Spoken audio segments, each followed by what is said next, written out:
Ne prendo atto, le leggi si rispettano, dopodiché devo anche sottolineare che comunque questo governo ha prorogato con una legge tutti i comuni che sono stati eletti nel 2020, non all'ottobre come accade per noi, novembre 2025, ma andranno a votare con una proroga di più di 6 mesi nella primavera, quindi sarà aprile-maggio del 2026. 24 ore dopo, lo Zaia post Consiglio di Stato è decisamente meno asettico rispetto al grazie della stringata nota successiva al parere che stronca ogni velleità di prorogare la Giunta al 2026.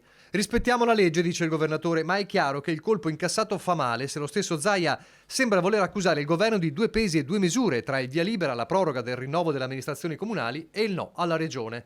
Di più. Io sono assolutamente preoccupato del fatto che mandando l'elezione alla regione da sola in autunno, che non è un periodo dove noi comunemente andiamo a votare, c'è un grande rischio di affluenza alle urne e quindi se ci fosse un calo di affluenza alle urne sarebbe questa la motivazione. E dall'altro dei costi, perché se avessimo messo assieme le elezioni comunali della primavera 2026 con le elezioni regionali che ci toccherà fare in autunno, avremmo sicuramente risparmiato un sacco di milioni di euro. E paradossalmente, ma ormai fino a un certo punto, la punzecchiatura a stretto giro non arriva soltanto dall'avversario naturale, il centrosinistra, che ha parlato della fine del surreale tentativo di giocare con la democrazia, ma anche dall'alleato sempre più scomodo, i meloniani. Il coordinatore veneto di Fratelli d'Italia, Luca De Carlo, ribadisce: l'interpretazione che arriva dal Consiglio è chiara. Ci sono contesti nei quali la proroga è ammessa e altri, come le regioni, nelle quali non è ammessa. Tradotto, è assurdo paragonare i comuni che gestiscono un potere limitato alle regioni che hanno ben altro peso su tutti i fronti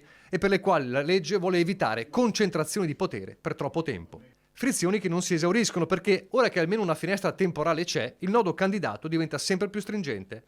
A Milano il governatore della Lombardia, Attilio Fontana, azzarda: il Veneto io credo che debba rimanere alla Lega, credo che la cosa sia stata chiarita e credo che rimarrà alla Lega. Come se un accordo, insomma, fosse già in piedi. De Carlo replica: non capisco a che titolo parli Fontana, che non è né un dirigente apicale veneto né ha a che fare con i dirigenti provinciali del territorio. E chiudo con una battuta: verrebbe da dire che, come al solito, i conti della Lega si fanno a Milano. Ci sono tutti gli ingredienti, insomma, per settimane di fuoco. Stanno litigando a schiaffoni tutti i giorni. Il Consiglio regionale è un osservatorio incredibile, numeri legali che vengono fatti mancare, commissioni che non si riescono a fare, assessori che non presidiano le sedute, cioè che la maggioranza sia non soltanto alla fine della legislatura ma anche alla fine di una stagione politica mi sembra molto evidente. Ma Camani sa bene che la quadra deve essere trovata anche nel centro-sinistra, perché i tentativi andati a vuoto su Antonella Viola e Achille Variati raccontano anche qui di un campanello d'allarme. Stiamo definendo, concludendo il programma elettorale,